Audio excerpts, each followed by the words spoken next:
My name is Carlton Cartwright. I'm the Executive Director for the Veterans Memorial and Multicultural Histories Incorporated, and today is March 8th, 2023, and we are at Riviera Beach Preparatory Achievement Academy. I've got several of my students with me. I've got Tanika, Savannah, Felix, and Andre, and I also have Ms. Campbell, my co-teacher, working with me on these interviews.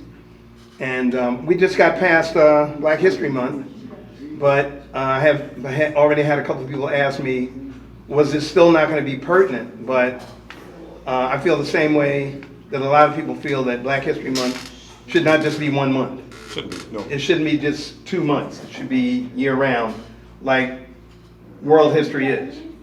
Okay, so, sir, what is your name? Brian Knowles. Okay, Mr. Knowles, and where do you work?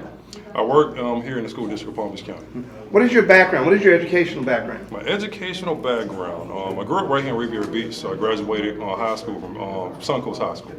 I went to Palm Beach State, Florida Atlantic University with my bachelor's degree, and I got a master's degree from the University of West Florida. Okay. All right.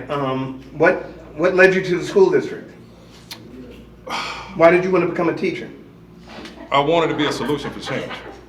Growing up and coming through the local school system, I was not a very engaged student, right? I really didn't like the educational experience, and part of that is because of the lack of representation, the lack of hearing about my history and culture. Like one of the things you've mentioned is traditionally African American history, Black history only exists within just the narrower parameters of Black History Month. And I wanted to kind of be a part of the solution of changing the educational experience and helping transform education, that Black history and culture is something that's normalized within public education. Mentioning, first of all, starting with Black History Month. Where did it come from? Just giving some contextual background around where it comes from, dating back to 1926 with Dr. Carter G. Woodson, and how Black History Month started as Negro History Week, or Black History Week, and eventually expanded into a whole month by 1976. One of the things I also mentioned is that, even though we celebrate Black History Month, to really kind of focus and highlight the contributions of African Americans to world and American society, but also emphasizing that African American history is something that is American history, is world history as well. Understanding that there's really no comprehensive way to come to or even develop an understanding of American or world society without centering the voices and historical contributions and also experiences of Black people. My title is the manager of the Office of African American, Latino, Holocaust, and Gender Studies. My inspiration came from multiple sources. I can kind of date back to when I was in middle school myself. It was a book that I received called the Nile River Valley Contributions to the United States. And that right there kind of inspired my learning, because first of all, it took me outside of just the typical narratives when it talks about Black history. The typical narratives being just this a real oppressive centered kind of concept, right? Really not really exploring just the overall agency and power of Black folks.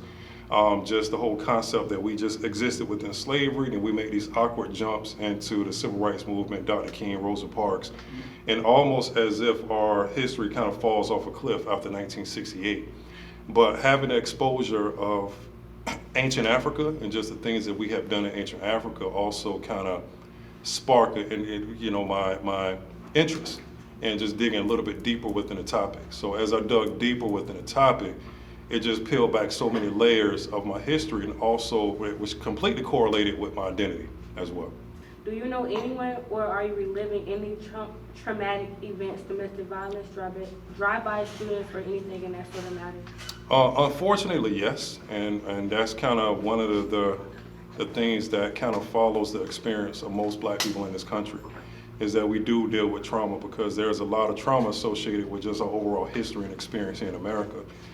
So me growing up here between Riviera Beach and Pleasant City, I kind of came up during the late and mid 80s and also the 90s, and just even some of the turmoil that kind of correlated with those time periods, especially during the crack epidemic, which really made a huge negative impact within Black communities. Seeing a lot of violence and crime, looking at drug use in the community, looking at drive-by shootings, actually seeing people hurt and murdered in some cases. Those kind of memories are stuck with me, and also understanding that I have relatives that have experienced those things. I still have relatives that are in jail from the 1990s, even right, we're in 2023, that are 20 years plus incarcerated. Even when you talk about other traumas, even talking to some of our older relatives and some of the elders in my family, and some of the experiences they dealt with even through Jim Crow racism, and just looking at the destabilization of the Black community after integration, and just the crime, the poverty, and everything that came with that, and just hearing those stories and experiences. And also my experience as an educator. I spent 10 years within the classroom, and I worked with students who dealt with process trauma, listening to their stories, having students that died, having students that are actually incarcerated today. I actually went a couple weeks ago and went to the facility on Gun Club, where we have some of our students who are incarcerated, and even seeing former students in that place as well. So yes, I've experienced it. I've seen others who have experienced it, and I actually live around others who have those stories, who still deal with some of the trauma associated with, looking at crime and drug use and drive-by shootings, being incarcerated, having family members, parents, and relatives that are incarcerated as well. What is it like to be a Black person in a world where people judge you? It's an uncomfortable but unfortunate reality as a Black person. We're constantly being judged regardless of our economic status, regardless of how much education that we have. Even myself, walking into stores, I have multiple degrees, as I said earlier, but no one sees that. No one understands that, I'm educated, I'm a professional, I'm able to provide a good living for myself and my family, but still being followed around stores, as if I'm a thief. Just having just that total uncomfortable experience, just being a Black man, being constantly judged and stereotyped. Because unfortunately, because of just the perception of Black people in this country based on just the history of this country, that it includes, pretty much is really highlighted by racism and discrimination and bigotry, that people don't see the full humanity in who we are. We're looked at as criminals, we're looked at as less than, and essentially we're looked at as less than humans in a lot of cases. So that's something I have to constantly deal with, and that's also one of the motivating factors that keep me in education, because part of the reason why those perceptions exist is because of our miseducation, because people don't see our humanity, because our history and culture is not properly represented in our classrooms. So a lot of us are left and are susceptible to looking at the images that are propagated in our media, propagated in music and film and television, and people are led to believe that that is who all of us are. So yes, it's part of my experience, it's unfortunate, and it's something that I have to just kind of live with as part of my reality. How do you feel about police officers shooting Blacks when they don't have any weapons?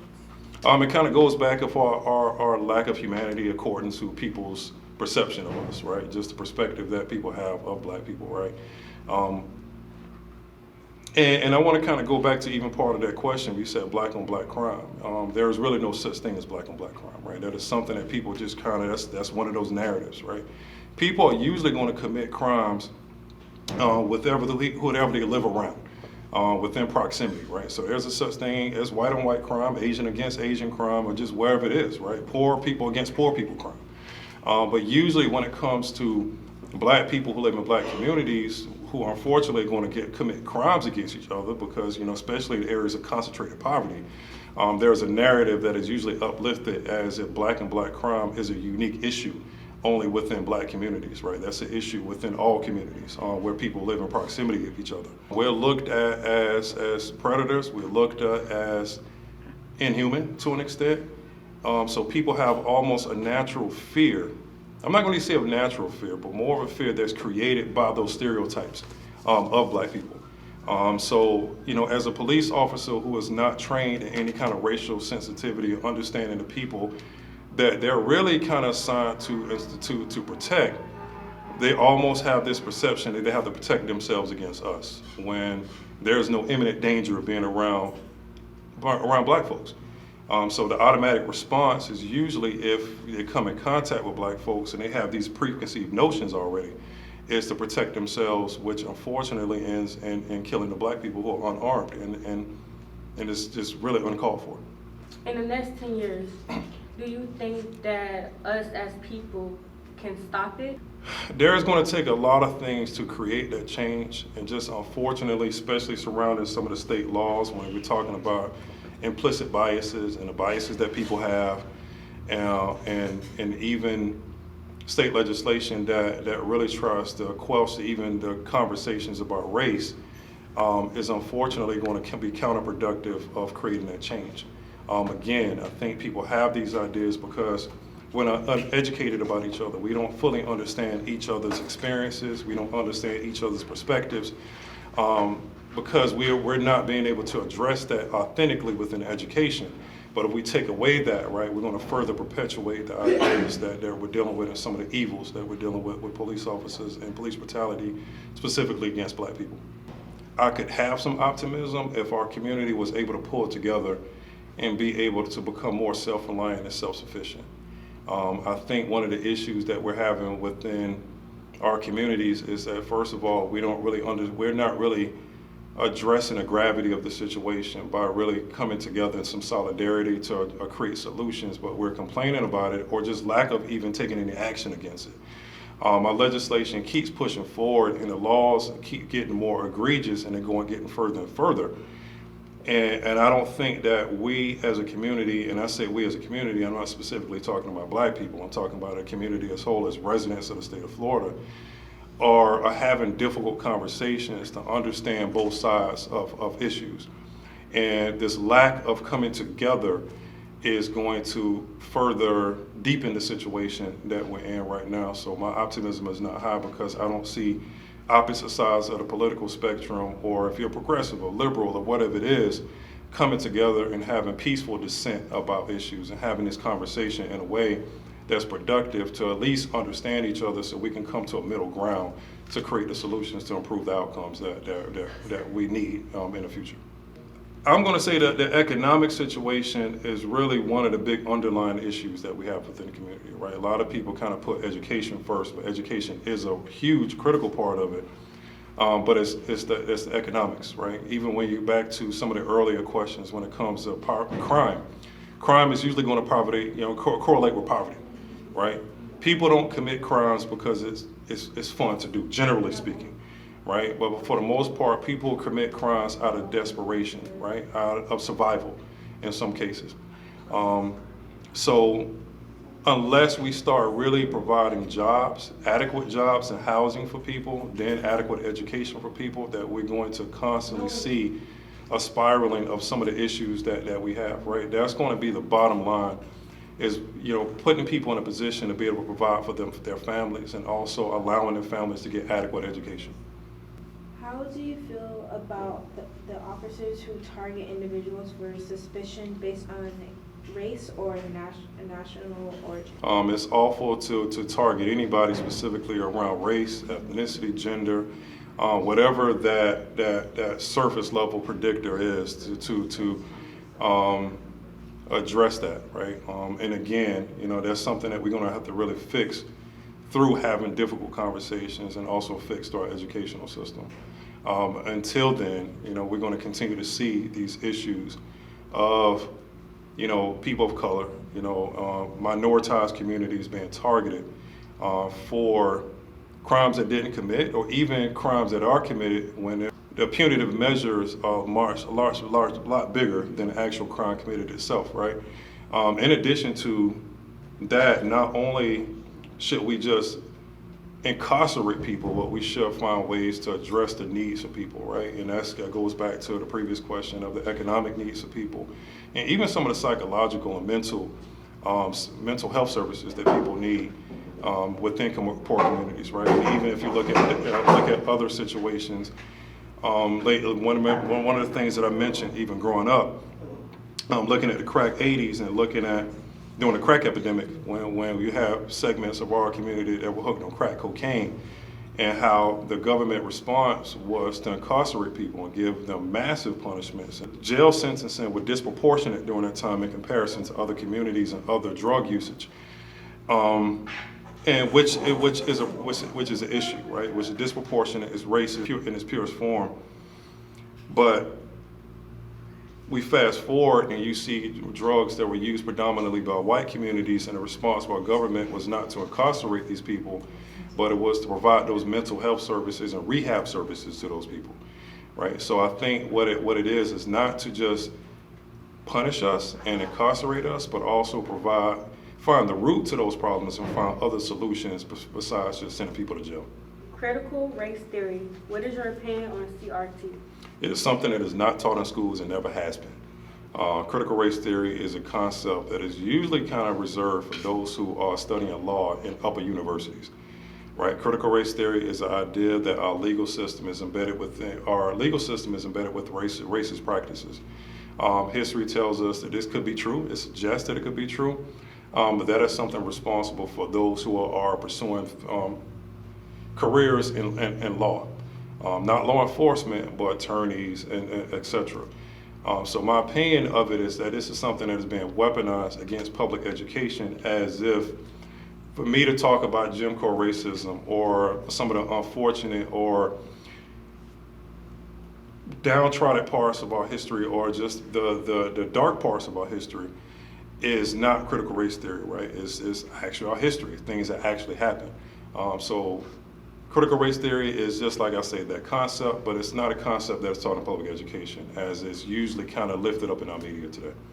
Do you think that the government target just black people in general, instead of like giving people that help that they need, they lock them up?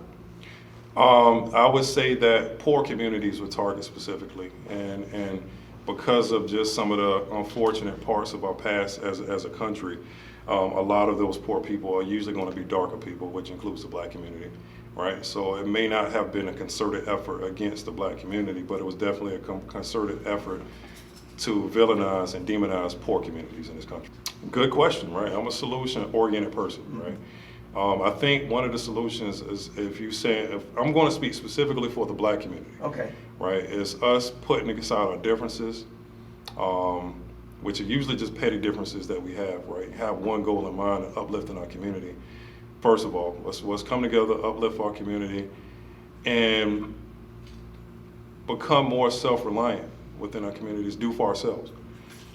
Historically speaking, as a historian, and you go back and study history within black communities, and even during the Jim Crow era, you had a number of very successful black communities during a nadir time of race relations in this country. When things were much worse, we did much better at one point.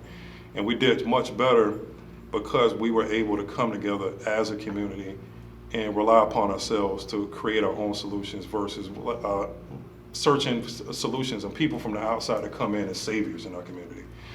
I think if we can, first of all, and that's probably the most arduous part of it, is us putting aside our differences, coming together, leaving the responsibility upon ourselves to educate our children, supporting our businesses again, creating businesses within our community, circulating our dollars within the community, providing those services within our community. And I think at this point, and I think what leads me to optimism is that so many of us are educated now. So many of us have access to finances and money and so forth, that I think it's enough of us that can come together and create our own solutions versus asking the government to create those solutions for us. No longer exists. And, Right. and that's actually, unfortunately, something that kind of existed across this country. Right. That you had a lot of black communities. Like, we usually just focus on Greenwood, which is in Tulsa, Oklahoma, which we know fell victim of the race massacre of 1921. As an example of what we call the Black Wall Street, but there were multiple Black Wall Streets that existed pre-desegregation, right? Up until like 1968, we had a lot of them. And you had a huge cluster in North Florida, and they actually had it right here in South Florida in West Palm Beach, right? If you go to the Northwest District, which will be around the intersection of Tamarind and Palm Beach Lakes Boulevard, even today, which is a very different community in contrast to what it used to be, was a very successful community.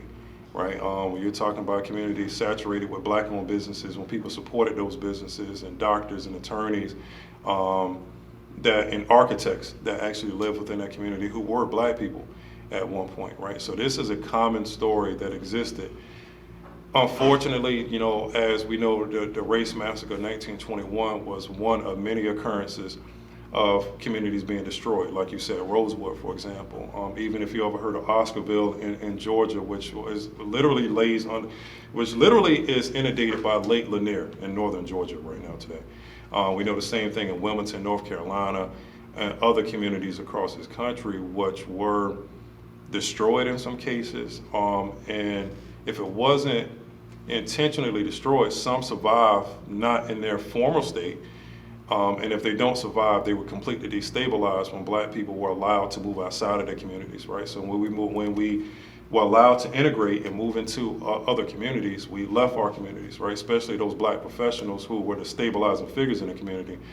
And in addition to, as soon as we can spend our money outside of our community as well, we did that, which caused a lot of our businesses to close down or suffer in response to that. And it helped build up other communities outside of our own neighborhoods.